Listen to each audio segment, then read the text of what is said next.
lately I've been numb to my feelings. Got 100 in this job. I've been climbing through your building. I can pull up on the aisle. What's the deal, everyone? I'm your host, Brazil Smith, and thank you so much for tuning in to our very first episode of No Feelings. Each week, we are guaranteed to get better and better for your pleasure and enjoyment. Let's go ahead and hop right into it. To my left, I have here sitting my brother. Even though he's my stepbrother, he's my blood, my day one, my kin, my ride or die, the one and only Jay Rollxn. How you doing, brother? What's the deal?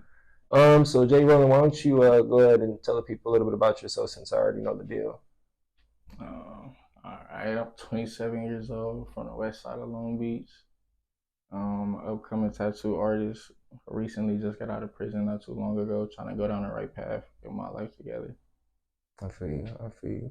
So tell me a little bit about growing up in Long Beach. You said you from West Side Long Beach. You already know about East Side, you know, Snoop Dogg. You already know about downtown Long Beach. Tell me a little bit about the West Side.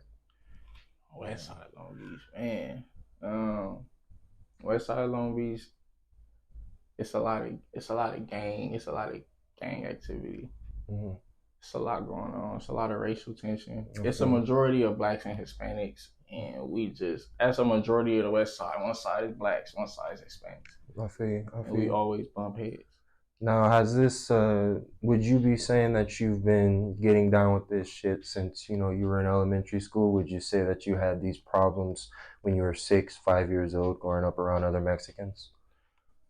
As far as me bumping heads with Hispanics, it didn't really start until maybe 7th, 8th grade. That's when a lot of people start going separate ways and getting involved with whatever was going on around that community they was in. So if they grew up on the Hispanic side, they all claimed this one gang that we didn't get along with, and they pressed nigga K. They didn't like blacks at all. So I guess it was just a nature for them to just start being on some black K shit. I feel you. And black K, nigga K means nigga killer and black killer. Okay, I feel you. But obviously, there's other gangs of the same race that, have problems. Like Mexicans, they beef with Mexicans, and blacks, they beef with blacks. It's nothing new.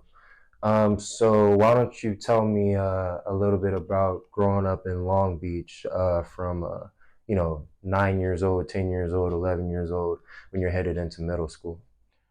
Around 9 years old, I was a good kid. I was heavily involved in sports. My mom always tried to keep me out the way. I feel like I didn't start going down the wrong path until maybe 12, 13. I feel like what made you? What would you say made you go down the wrong path? You said you like football. What else? You said art. You said you love to do your art. I always knew how to draw. Always was good on my hand. Always loved football. Always loved basketball. I feel like just the environment I was in, man, there was always something going on, always something coming my way. Even when I was trying to stay out the way, it'd just be some type of negative energy coming my way just because the area we lived in. It was always a lot of racial tension. I'd be walking home from school, coming home from practice, it'd be Mexicans pulling up on me talking about fuck niggas, fuck crabs. Just random Mexicans? I done got jumped, I done got packed out. Older Mexicans? Hispanics, teenagers. Adults? Wow, that's crazy. Growing up in Long Beach, there was always some type of like racial tension going on. I feel. So for people that wasn't involved in gangs, it kind of pushed them towards some type of support for me, because we was always getting bothered by Hispanics. And this was whether you were in a gang or not, you were gonna get disturbed by somebody, who wasn't from your hood. Okay, sure. I feel that. When would you say you declared yourself an actual gang member? I would say where I grew up at, it was heavily involved. It's a Crip environment. It's a Crip hood where I grew up at. So me growing up there, going towards 9th grade, a lot of my friends was already representing something that I wasn't representing. Were your friends older than you, or some was older, some was around my age. Okay. But some wasn't representing before me. Some actually start representing that area, which is a Crip hood, which is known as Rolling 80s. That's where you're from. Yeah, I'm Okay. from Rollxn. I feel like I got put on around 8th grade, 9th grade. A lot of my friends was already representing Rollxn, and I was always hanging out or just going to school. They was always getting involved in something. I was with them, so I was like getting involved as well. And I'm like, I'm always with these niggas getting into some shit. I might as well represent the same thing my brothers represent from. I feel you. And we was always getting bothered or just always bumping heads with Hispanics, and that was our main problem. So I feel like I might as well join this cause because I start getting tired of getting bothered by Hispanics, and I got put on around 8th, 9th grade. And every group of guys, they have their, their groups, who they've been sticking with for a long time. Like you got guys that, like anime, and they've been talking for years on end. You got guys that like sports, together, and they've been friends for years on end. And you got guys like, yourself and your people who just came up in a pretty hostile environment, and you guys, provided that protection for one another, established that trust, and said, you know what, this is fucking home right here. Exactly. We're gonna stay right here. So you're already in the gang. You're 13 years old. Tell me a little bit about your freshman year of high school. The Mexican situation. How did that play out as you were going through high school? Okay, so I'm from the west side of Long Beach. It's only one high school on the west side of Long Beach. That's Cabrillo High School. And it's two main hoods on the west side of Long Beach. That's the West Side Longos. That's the Hispanics that we always bump heads with. And it's the West Coast Rollxn. So we both go to this one school. So around the time I got put on, I'm the type to put my all into whatever I want to do. And I feel like going into this high school with all the people that was from the other side, it escalated. Mm-hmm. And we was always bumping heads with them in school, or it just started getting more and more serious to where weapons was brought to school, or I started feeling like I started needing to carry some type of weapon, and I started looking into getting weapons, and I started just getting more and more involved in this gang lifestyle. And I didn't know it was happening so fast, but. And you felt the need to do that because you had, the Mexicans pressing you while you were getting older. It's been going on for a long time now, and at the end, you're like, you know what?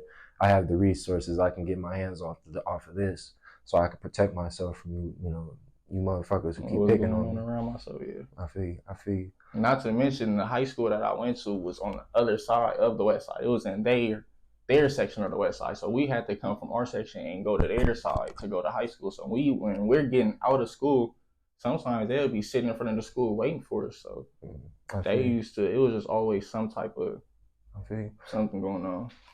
And would you say that there's a greater, hate, or a greater, what would you call it? Man, I'm looking for a fucking word.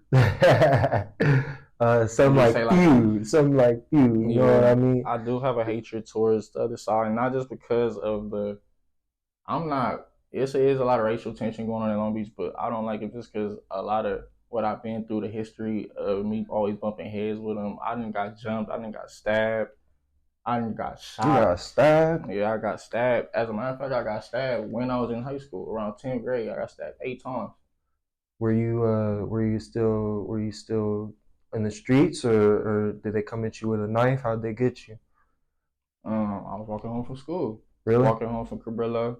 Like I said, the Cabrillo is in their side of the west side. So I'm getting out of school. All my homies gone. I get out of school late. I happen to have some type of truancy or some type of detention I had to do after school. So by the time I get out, all my homies gone. We usually link up after school and all walk back to our side of the west side together. Okay. I had to do detention, and by the time I got out, everybody was gone. So I'm walking home from school, and I happened to come across one of the Hispanics that knew me and knew where I was from. He seen me walking by myself, and he ran across the street, got up on me, tried to get away or whatever. They packed me out, stabbed me. Got stabbed 8 times, rushed me to the hospital. J. Rollxn, when it comes to that stabbing, What do you think started all that shit? Like, you know, what was there some type of action that you guys took that made them retaliate, Oh or man, the beef been going on for years. okay, Even before I got involved, even before I started participating in gang violence, this beef has been going on before I even was able to know what was going on in Long Beach. So I just happened to grew up around this and got involved. And I necessarily didn't get involved because I wanted to, but because of the tension that was around me, it just you need that support? it pushed me towards that area. You know, my friends was doing it, so I was like, you know, I wanted to go down the road. All my friends was going down as well. I feel you. I feel you. And then me getting stabbed, it created a hatred. Like I just started creating, it created a hatred for this other side that did this to me, and I started really like getting more and more involved. And before I knew it, I'm walking around with pistols and all type of shit. This is at like 17 years old, 16, It's around 17 years 15, old. 16. I was bringing a pistol to school, 9th grade. I feel you. The first gun I got caught with, I was 16 years old. I did a 6-month camp program. I got out after that 6 months. But This is juvenile hall. This is juvenile hall. That was actually my second time going to juvenile How many hall. times did you go to? Did you ever get caught more than once, or were you in and out? In juvenile hall, I was always in and out. I got caught doing burglaries. I got caught with pistols. I got caught. I actually did juvenile life. I went to jail for a shooting, and I went as a juvenile, and they charged me as an adult, and I did juvenile life as well. How old were you when the shooting went down? About 16. I was 17. 17. Okay. Now, what was it like in that juvenile center? Juvenile hall, shit. You run into your enemies, you squabble up. They give you a little program, let you shower every day. Hungry than a motherfucker in there. They don't let you have no extra food. You get 3 meals a day.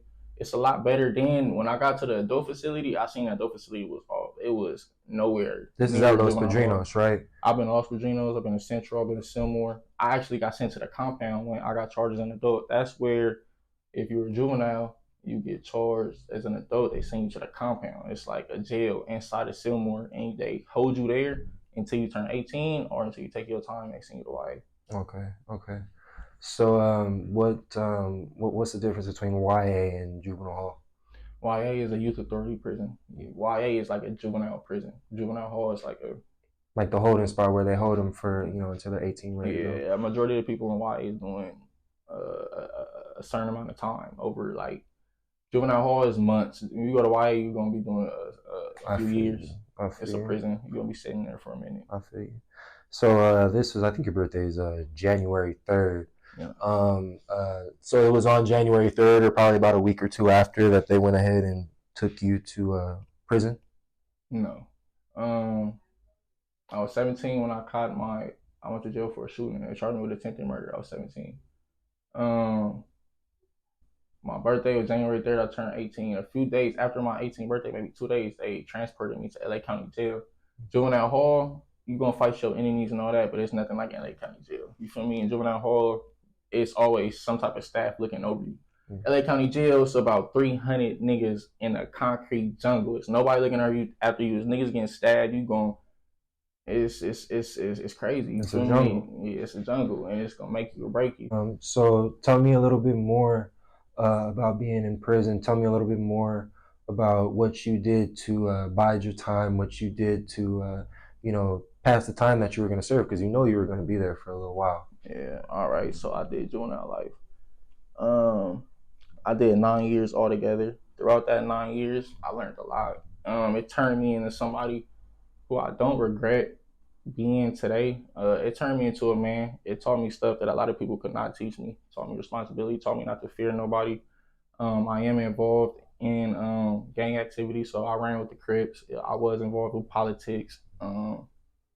What are politics? Politics is, all right, it's Crips and Bloods in Los Angeles. When you go to prison, it's a Crip Corps, it's a Blood Corps. If you're a gang member, you either gonna run with the Crips or the Bloods. The Crip Corps is broken into multiple corps. It's the Long Beach Corps, Compton Corps, Watts Corps, Neighborhood Crips, Gangster Crips, but we all represent Crips. The Bloods, they all run together. But when you get to prison, you run with these certain cards, and we just represent ourselves a certain way, like military. We work out. We go to yard every day. We make sure we just it's certain shit that we make sure we. So it's a little bit different when you're in jail. There's not like the little branches of the different streets and the different blocks. There's just we're Bloods, we're Crips, we got your back, we got your back. You know, It's we gonna hold it down. still people still represent they gang that they came from, that certain area. But once you go to prison, yeah, it is one core. Like it'd be Bloods from one area all represent just blood, like that's the blood core. But it'd be Bloods from all over the place. And then the Crip core, it'd be like the rolling card. I run with the rolling card. It'd be the 30s, 40s, 60s, 80s, 90s on the East Coast, but we all run neighborhood Crip I feel or I rolling feel Crip. And then there's multiple Crips that run with the Crip cards. The Compton Crips, the Long Beach Crips, the Gangster Crips. You feel me? It's multiple Crips that run with that cord. And sometimes the Crips end up bumping heads with other Crip cards. The Bloods is a lot more organized than the Crip cord. Why would you say the Bloods are a little bit more organized? They're all one. They're not a cord broken into multiple cords. They're more structured. I feel you. So, what you said you love sports and you love art as a kid. Your mind kind of steered off in the wrong direction. Did you ever kind of hop back into it while you were waiting? So me doing that 9 years, I had to find a way to just cope with what was going on around me. I got through my time with music. I love drawing. I eventually loved drawing so much that I actually was like, it was people in there doing tattoos out of a motor, out of a CD player, and I always had a steady hand. I'm like, I want to see if I could try and tattoo. So I started tattooing myself, and I seen my first time how good it came out, and I kept practicing to where somebody was like, bro, like my homie was like, bro, tap me, like you pretty good. I ended up starting from here and just never looked back.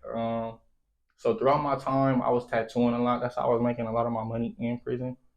I had to provide money to. You make money in prison? Yeah, how does that work? How does that system work? I make money tattooing in prison. I used to have people cash at me, and I do whatever basically you brought me. I'll draw something out, or if you came across a pattern that you wanted, you bring it to me. I'll let you know how much I'll charge you, and I'll set up an appointment, and I would actually tattoo somebody in prison, bro, and I was making money doing that shit. And I got so good to where people was comparing my tattoos in prison to tattoo work that was done in a tattoo shop on the streets. I feel you. Like it was real good. And in prison you use single needles, so for me to be using a single needle and it still came out as good as they used to be coming out, that was pretty good. Man, I know you did my leg, man. We're not even done yet. You already fucking it up. That ghost face, that Pennywise, bro. You sitting there going crazy. So you said that you need, the single needle and you have the motor. How were you obtaining these things? Was it complicated? What did you do? Man, them Pisces in there know how to make something out of nothing, man. We made the needle out of a guitar string. We got the tattoo motor out of a CD player, and they just put it together to where it'll rotate to where the needle will go up and down. And I love tattooing because it kept me out the way. Like as far as me going involved in the politics, I used to have to go to yard every day. If you a Crip, you do have to go to yard. You have to check up on everybody. Like we have a meeting, make sure everybody's straight. We'll work out for 60 minutes, and then we'll all be out there. Like if you was 25 and under, yard was mandatory.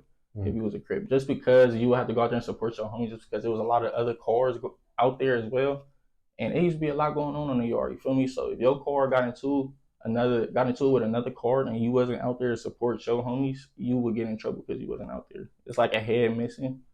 So it was always just something going on in prison. And me tattooing, I used to love just taking my mind off of what was going on around me. With tattooing and music. How was life when you were first getting started? So me doing 9 years and getting out, I felt like a lot of people was waiting on me. I was always kind of known, in the area where I'm from, my name kind of always rang bells. So everybody was like expecting me to everybody was expecting me to come home. Everybody was happy for me to pop out. So I get out.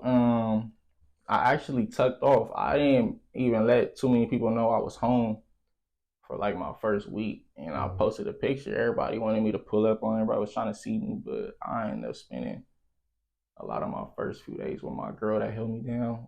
She held me down there throughout my whole 9 years. So I got out, chilled with her my first few weeks. I tried to get a job, tried to make it make sense, but I slowly started veering down the wrong. I slowly started getting back involved into the street life. Felt like I wasn't patient enough. Trying to get your money right. Yeah, I was trying to move too fast. Which, don't get me wrong, it had a lot of ups and downs. But now, just looking at everything and everything I've been through, I would be patient and go down the right path. I feel you. And we all want to take a chance to go back and do things over again, but that shit just makes us stronger. You know what I'm saying? So embrace it, love it. That's who you are. You know what I'm saying? For sure. So when you got out, did you have any plans with your tattooing? Did you have any plans, you know, with getting a job? I think that tattooing shit, man, you got some serious talent, bro. Like some real serious talent. So I got out, and my dad actually had a tattoo gun for me. He bought it for me while I was in prison, because I told him I was in there tattooing. So he's like, all right, cool. He came across a tattoo gun, had it waiting for me. So I get out of prison, I try it out. I feel like I tattooed a few people, but I didn't really have anywhere to really do a lot of my tattoos. I couldn't have company where I was staying at the time.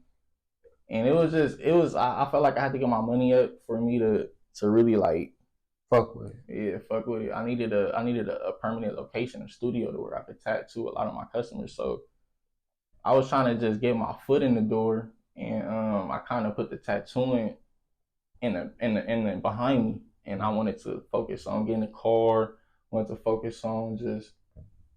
And that's what you mean when you say that you veered off. I veered off, and I should have put a lot of my attention on tattooing. And so I tried to go down getting some fast money, and it was going cool, but it's a lot of times when it didn't go good, and I came across law enforcement, and I kept bailing out throughout the whole.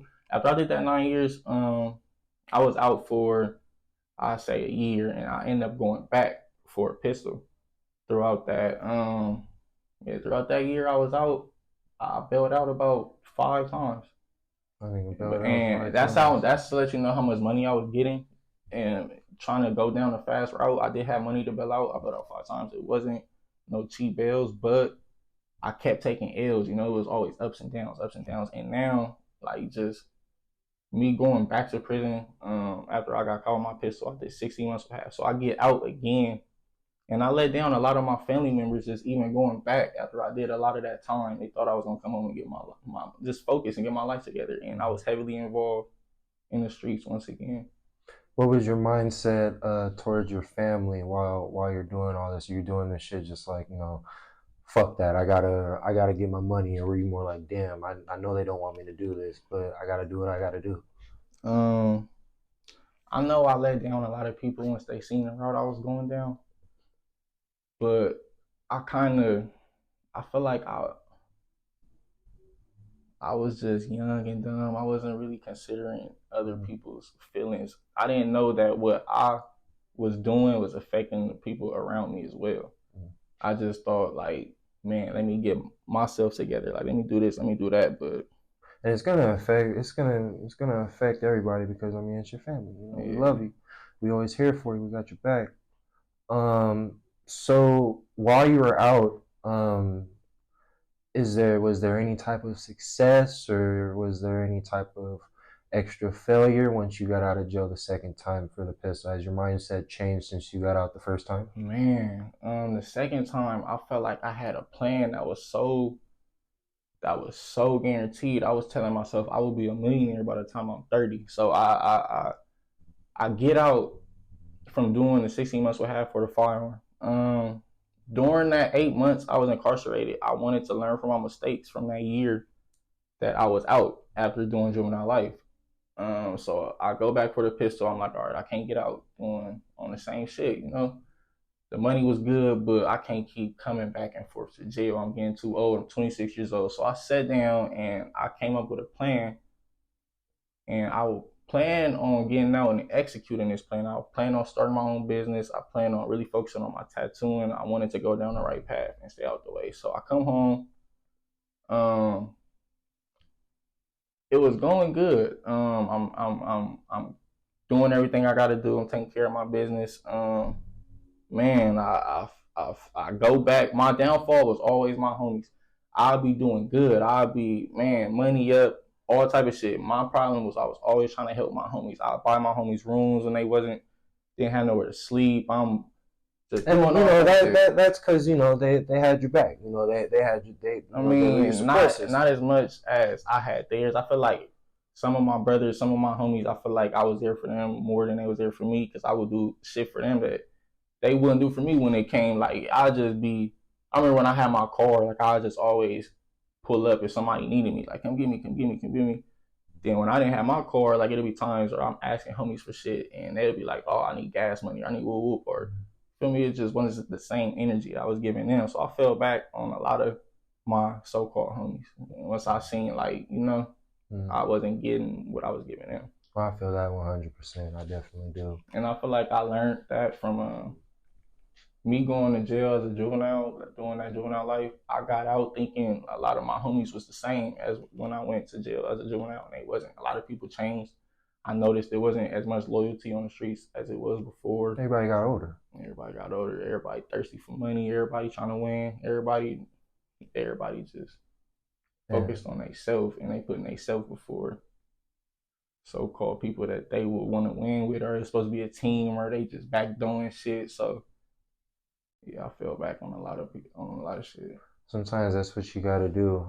You know, and that's exactly what they're doing. They're focusing on themselves, even though it may feel like, you know, you've been doing shit and, you weren't getting that same payback. To some degree, there has to be some kind of understanding, like, okay, this is what you're going to do, then, you know, fuck it, this is what I'm going to do. So I already know that you recently got shot. Why don't you tell us a little bit about that experience? I know it's really tough, but why don't you go ahead and tell us? All right, so I get out of jail. I'm telling you, I'm trying to go down the right path, man. I'm taking care of my business. I'm home for about maybe 2-3 weeks. I'm trying to get my tattoo shit going on. So this is why I told y'all my downfall was always my homies. I'll be doing good, and I feel like I love my hood so much. I always went back to that area when I should have just focused on myself and stopped putting as much energy as I did into my hood. So I get out. I'm trying to tattoo. I had somebody from my that I used to fuck with. Like he younger than me. I used to look at him as a little brother. You feel me? Like I used to always pick this nigga up, take him to school. I used to pull up whenever he called me. Like bro, pull up, smoke with me. I'm pulling up. I'm driving from Norwalk all the way to Long Beach late night. Just to fuck with this little nigga, you feel me? I'm bringing him food. He like, bro, can you buy me food? I'm doing everything for this little nigga, man. So I used to really fuck with this little nigga, bro. So he like, big bro, I'm trying to get tatted. Whoop, whoop. I got a tattoo gun. I'm like, oh, I look at this opportunity for me to start my tattoo shit. You feel me? So I'm like, all right, I'm finna go over here and tat my little bro. So I get dropped off over to his house, which is on the north side of Long Beach. I tell him like I don't want to be hanging out, bro. I'm not trying to be outside. You feel me? If I come over there fucking with you, we gonna do this tattoo. We gonna stay inside. We gonna tuck off. So he like, all right, I gotta get the tattoo gun from He was supposed to be getting the tattoo gun from one of my homies. I guess I told him to have the tattoo gun before I get over there because I don't want to. Feel me? I'm not trying to go to the hood. I just wasn't trying to go over there as like me being fresh out because I know how that shit. Trying to stay away from that shit. Yeah. So with me just going back, fucking with my homies, not even going back to my hood, just fucking with my homies, this negativity still came towards me. And that's what I'm slowly learning. Like it's the people you choose to be around. You feel me? You can be trying to be on something positive, but you around certain people, negativity still gonna come your way. Mm. So he didn't have a tattoo gun. Long story short, we get a ride to the hood to go try and pick up the tattoo gun and come right back so I could do his tattoo. So our ride come, you feel me? We hop out, we walk out the house, walk across the street, hop in the car. As we walking across the street, it's somebody, I didn't know this, but prior to me getting dropped off, like 2 days before, somebody got killed on that same street. So I heard about that. It was a lot going on and I didn't know. So I got dropped off on this street 2 days later after somebody get killed on the same street. And my mama said it. My mama was the one to drop me off. She said it to like them, the block taped off. Ooh, like it was still police like out there. They was cleaning the crime scene up. So I get dropped off or whatever.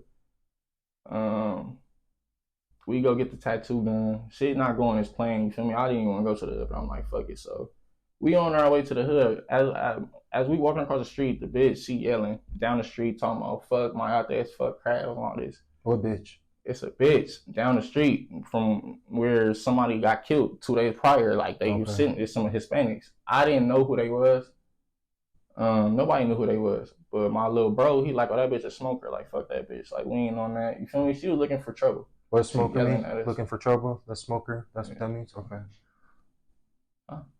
When you say smoker, she was a smoker, what does that mean? That's what my little bro said. She like, she a smoker. Like, fuck that bitch. Like, she was just nobody like to just give. She was popping it. You feel me? Okay. Fuck crash. Fuck ooh. She dissing us. My homie like she a smoker. Like don't give that bitch no attention. Like fuck that bitch. So we wave them off. We get in the car. We pull off or whatever. As soon as we pull off, it's a car that pulled up right behind us. It's happened to be the bitch that was screaming. She bouncing the car. I didn't know it was like 3-4 more Hispanics sitting in the car where she was like screaming. So they all bouncing that car and they follow us. So we getting followed or whatever. I don't want to get too much into detail, but long story short, they ended up shooting the car up. I ended up getting shot in my back or whatever. I can't walk right now. It hit me in my spine, bounced around my chest, went through my lungs. You feel me? After I'm shot, they shot our car up so much the car shut off, so we couldn't even pull off after I'm shot. So the homies dragged me out the car. A girl that seen the shooting pull up like, oh, I'll get the one that got shot a ride to the hospital. Woo, woo, woo. So homie's like, all right, woo, woo. So they throw me in the back of her car. My little bro, he get in the car with me like, oh, I'm gonna make sure he's straight. I'm gonna go with him. Woo, woo, woo. So he bounced in the car. The homie's like, all right, woo, woo. So the homie stayed because it was just it was just a lot going on. So my little bro tell the bitch, as we pull off, my little bro switch up and tell the bitch, like, take me to the house real quick. And I'm like, bro, like, I'm trying to go to the hospital. Like, it's getting hard for me to breathe. I can't breathe. Ooh. He like, man, he telling the bitch, like, take me to the house. Ooh. I'm like, what's going on? Like, my little bro switched up the whole plan. You feel me? The whole little, and now it's getting to the point where I can't even really, like, tell her, like, no, take me to the hospital because I'm starting to, like, getting hard for me to breathe. I'm starting to wheeze and I'm telling him, like, bro, I can't breathe. It's getting hard for me to breathe. And he just felt like, I don't know, he wasn't hearing it. So the bitch ended up taking us back to the house where we came from. And I don't know, man, it started getting ugly. I started not being able to breathe. Thank God one of my friends pulled up, my close friend of mine, Marcel. I was actually supposed to go to the beach with him after I was supposed to tattoo it. He was supposed to pick me up. We were supposed to go to the beach and sit chill with his girl. And his girl had a homegirl or whatever, so he was supposed to be waiting for me after I do the tattoo. So he waiting for me in front of the house. So we pull up or whatever. My little bro, he bounced out the car. Tell Marcel, like, help Jay Rollxn. He in the back shot. He like, he's shot. Like, what the fuck? Like, why y'all ain't take him to the hospital? That's what he said. Yeah. He like, why y'all ain't take him to the hospital? So he rushed to the car where I'm at, dragged me out the car, throw me in the back of his car. He get in the back seat with me and his bitch rushed me to the hospital. And I'm talking about she doing a dash, running through red lights. I couldn't really remember what was going on, but I just remember all type of horns honking. I just remember E-Mac telling his bitch, like, E-Mac, by the way, is Marcel. I just remember Marcel telling his bitch, like, run through the red light, run through the red light.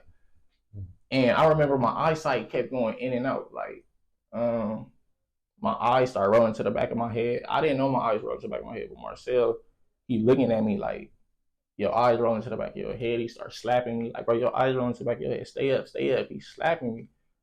I didn't know what was going on. I just remember I started getting super sleepy. Like, it just felt like I just wanted to go to sleep. It started getting hard for me to breathe. And I just started getting super sleepy. So E-Mac slapping me. By the time we get to the hospital, he bounced out, run to the hospital, tell him it's a gunshot victim in my car or whatever. They get to the car, I'm gone. They pronounced me DOA, like, oh, he dead, like, woo woo. And they said I was dead for a few minutes. So they wasn't even trying to help me, but Marcel, he got the trip. They wasn't trying to help you? Nah, they was gonna pronounce me DOA. They went to go get a gurney. Walking slow, they said they was just gonna put me on the gurney and take me in the hospital. They wasn't gonna rush me into surgery how they did until Marcel started tripping. He like, nah, like he ain't no DOA, like, woo woo whoop, he was just breathing, like woo woo whoop, he tripping. And Marcel's he's a nurse, right? He's a nurse. Marcel, he just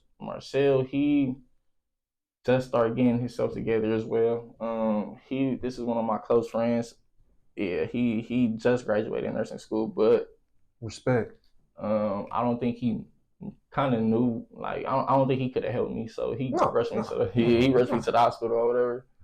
But long story short, he get the pressing the nurses or whatever, and they kind of rushed me in there, kind of rushed me into surgery or whatever. So I get in there. They said I had 2.4 liters of blood in my lungs, and that's why I couldn't breathe. During surgery, I kept going in and out. They brought me back, but I ended up dying again. Then they brought me back, and then after they brought me back the second time, I was good. I woke up. I seen my family standing in front of me. The first few faces I remember was just my girlfriend that held me down through the whole 9 years. I remember my mom. I think. What's your girlfriend? What was your girlfriend's name again? Jennifer. Jennifer. Yeah. Okay. Go ahead. Yeah, she was there. I didn't really remember what was going on until slowly everything started coming back to me. I'm like, damn, I got shot, and I just remember waking up in the hospital. But I didn't know I was a paraplegic at the time. You feel me? Like the doctor slowly told me, like, you got hit in your back, like, woo. He was telling me you're gonna be paralyzed. He was like, you're gonna walk again. It's gonna take some time. You're gonna have to work for it, but it is gonna take some time. So right now I'm focused on healing and focused on just learning from my mistakes and growing my relationship with God and going down the right path. I want to let everyone know just my story and what I've been through. What has God shown you? Because you passed over to the other side. You met him. You saw him face to face. What did he tell you while you were looking him straight in the face? Honestly, I don't remember any of that. I just remember going to sleep and waking up in the hospital. But I felt like he gave me a second chance because he could have easily just let me. You feel me? Just he could have not gave me a second chance. He could have not brought me back. Because I do remember dying in that car. I do remember like taking my last breath. I just felt like I was asleep, and it was just black. I just remember black sleep. I feel you. So okay. for him, and I feel like this was his way of sitting me down and showing me that I need to slow down because I was putting a lot of my energy into the wrong stuff. I feel you. And this is an opportunity to focus on your body. This is a time to focus on, what you want to achieve in the future. What is your goal? Your overall goal? Once you start walking again, because it is going to happen. You are going to walk again.